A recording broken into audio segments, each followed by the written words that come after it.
Aleph, Sicha 1. Today we're going to do a summary of the Sicha. We're going to talk about how the Yidden, when they left Mitzrayim and they were collecting all the spoils that washed up onto the land, Moshe Rabbeinu had to make the Yidden continue traveling. It was against their will, and what that means for us in our day-to-day life. So on the pasuk of Vayisa Moshe es Yisrael mi Yam Suf, that Moshe Rabbeinu had to make the Yidden travel on from the Yam Suf. It's brought down in the Medrash, and Rashi quotes it, that the Yidden were told to continue journeying and it was against their will.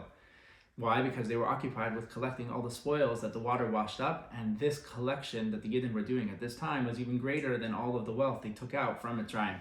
So we have to understand, because how is it possible with all of the revelations that the Yidden experienced when they left Mitzrayim and they saw Kriyas Yamsuf, and they described it in a way of Zakeli Van Veyu, this is Hashem, our God, we're going to make him beautiful. And we know that even a maidservant saw at the crossing of the sea what the highest Nebiim didn't see. So what value does it have, all of these spoils, in comparison to what they were experiencing at the moment? So we know that the Yidden knew that their purpose in leaving Mitzrayim was in order to go serve Hashem. And we know that the Yidden were counting Sfiras HaYomer every day, including the day that they were collecting all the spoils. They were counting towards the time that they're going to reach Matan Torah. So it must be that the Yidden collecting the gold and silver has a much deeper significance, and it's connected to the explanation that the Yidden didn't want to detach themselves from this revelation that they were experiencing, as it's brought down in another place that the Yidden, when it says Moshe Rabbeinu told them to continue traveling and they didn't want to go, it was against their will, it was because they were experiencing such a high revelation. So we're going to explain how these two explanations are connected. So one way of approaching this, and this works with halacha, was that Hashem told the Yidden before they left Mitzrayim that it's their job, that they have to borrow from all of the Egyptians the gold and the silver, and they should empty out Mitzrayim like a mitzula shein ba'dagim, a net that has no fish. Even if this would take time to serve Hashem on the mountain, in other words, while they were doing this, it would take time till they get to the mountain. Nevertheless, it was just something that they knew they had to get to, but they didn't have a commandment that they have to go and meet. They didn't have to go as fast as they can. So seemingly, the Yidden were collecting all the spoils. They knew they had to get to Matan Torah, but they had the time to collect all the stuff. But how does this work with Moshe Rabbeinu standing over them and telling them it's time to move on? So why was it still against their will? Once Moshe Rabbeinu tells them that, Hashem's communicating to Moshe Rabbeinu to tell the Yidden to move on. Why was it against their will to follow Moshe Rabbeinu? So we can say that one way is the Yidden, they understood that taking the spoils was a mitzvah that was passing. And a mitzvah that is passing, we know a mitzvah that's Iberis, it will take precedence even over Talmud Torah, although generally the mitzvah of Talmud Torah takes precedence over everything. So even though Hashem communicated to Moshe that it was time for the Yidden to go on, for the Yidden it was a hard thing to understand because they were doing a mitzvah that was passing.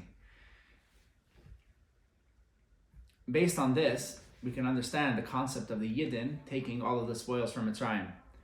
What's the idea of the Yidden collecting all these spoils? We know they were traveling to the desert. The desert is a place where people don't live. What's the currency worth?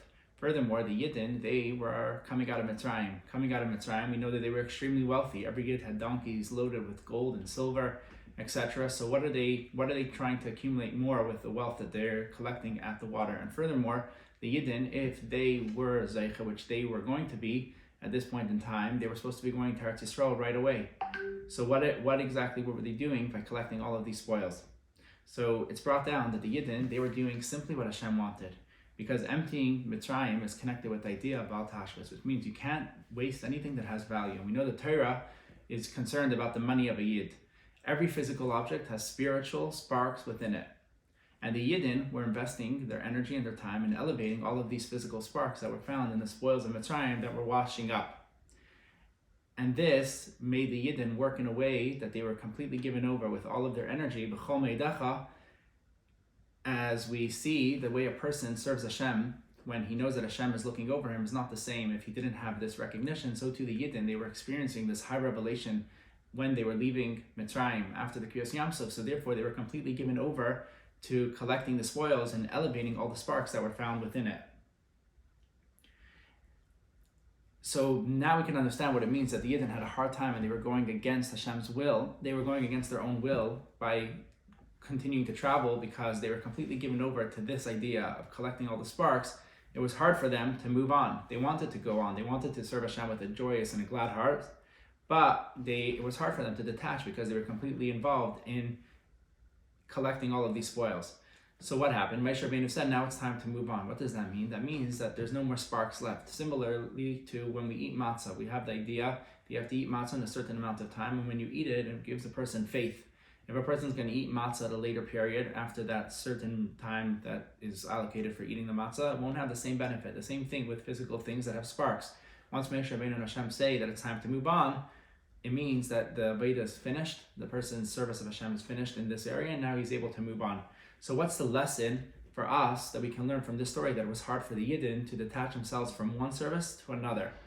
So we know that we have to serve Hashem in a way with all of our heart, our soul, and all of our might. Now, when you're involved in something and Hashem comes and says, either through the directive in Shulchan Aruch or through the Moshe Rabbeinu of the generation, that it's time to move on, so we have two things that are taking place. On one hand, you're completely given over to what you're doing, but on the other hand, you're told that you have to completely leave that space that you were in and devote new energy, more energy on a higher level to the new Avodah, so it can be hard for a person. But nevertheless, that's the lesson for us, that when Hashem says that it's time to move on, we can't be stuck in what we were doing previously. We have to move on and continue to serve Hashem on a much higher level. And this lesson has two applications for two various types of people. One, people who are learning Torah. Someone who's learning Torah, he knows that he has to be completely involved with learning Torah. But then he's told that there's a mitzvah that's passing. And what's that mitzvah? It's saving someone's life. Saving someone's life in the sense of there are people who are far from learning Torah and doing mitzvahs at the current time, and it's your obligation that you have to help them and bring them close.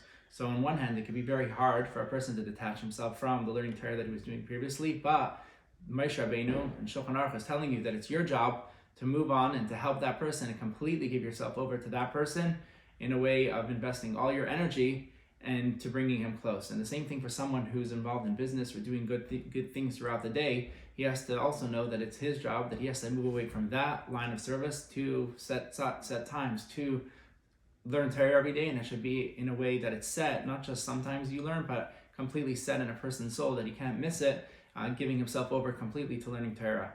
And furthermore, this avodah of a person influencing others when it comes to saving them or himself will lead to more mitzvahs being done, because one mitzvah leads to another, and ultimately the people that you affect, they're going to affect others. And over here, we can also take out that we were talking about gold and silver that the Yidden were commanded that they should move on from. But when we're speaking about Yidden, there's no moving on from, because Yidden are complete worlds. They're part of Hashem. They're a complete world of Elam Maleh, and a person can say, I already brought close many people, and now I have the ability, I can lay back and take it a little bit easy. There's no such a thing until you get a clear directive from Shulchan Aruch or Moshe Rabbeinu that you're able to stop.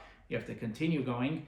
And for sure, when we're speaking about someone who's not only missing on bringing close one person, but there's many people that you haven't brought close yet, you have the directive and the commandment that it's your job to bring them close. And through doing this, we're going to be Zeicha to the coming of Mashiach speedily.